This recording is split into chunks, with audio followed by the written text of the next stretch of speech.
Hello, mambo vipi mtazamaji wa Bobezi TV? Hope uko poa kabisa na weekend yako ilikuwa fresh kabisa.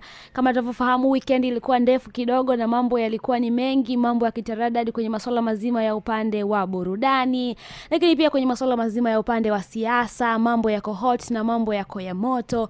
Kwenye upande mzima wa masuala ya michezo na penyewe kumetaradadi, kumenoga. Tunavyofahamu kwamba jana klabu ya soka ya Simba imefanikiwa kutinga kwenye hatua ya finali kwenye kombe la shirikisho barani Afrika. Lakini hiyo ni kwenye upande hapa Bongo, lakini pia nakufahamisha tu kwamba siku ya jana wana Liverpool ambao kwa siku ya jana walifanikiwa kuibuka kwa ushindi wa goli 5-1 dhidi ya timu ya Tottenham. Sasa tukiachana na hayo, na penda kukuambia kwamba ama kukufahamisha kwa wewe ambaye ulikuwa hufahamu pengine kuhusiana na masuala mazima ya historia.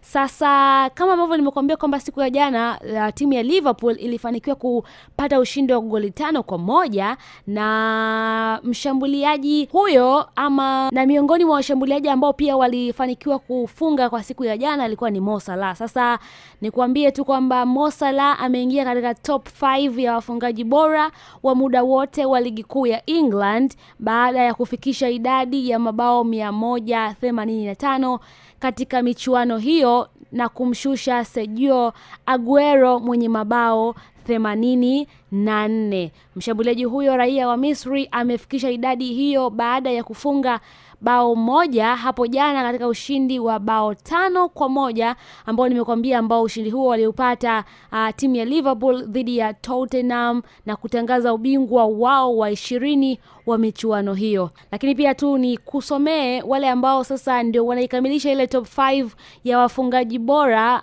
EPL ama kwenye hili kombe la England, kwenye ligi kuu ya England. Ni kutajia hawa wafungaji bora ambao wamekamilisha hiyo top 5 wakiwemo Mo Salah. Ni kwamba nafasi ya kwanza inashikiliwa na Alan Shearer ambaye ndio mfungaji bora wa muda wote wa ligi hiyo akiwa na jumla ya mabao 260, akifuatiwa na Harry Kane akiwa na mabao 213. Lakini katika nafasi ya tatu akiwa ameishika Wayne Rooney akiwa na mabao 208. Katika nafasi ya 4 akiwa ameshika Andrew Cole akiwa na mabao 187, huku nafasi ya 5 sasa ikiwa imeshikwa na mchezaji ama mfungaji bora huyo ambaye ameandika historia ya kutinga kwenye top 5 ya wafungaji bora EPL, ambaye sasa ni Mo Salah, mchezaji kutokea Misri, ambaye ndo amefanya vizuri ama ameshika nafasi ya 5 bora kwenye ligi kuu ya EPL ama ligi kuu ya England. Mimi naitwa Genevieve na hii ni Bobezi TV.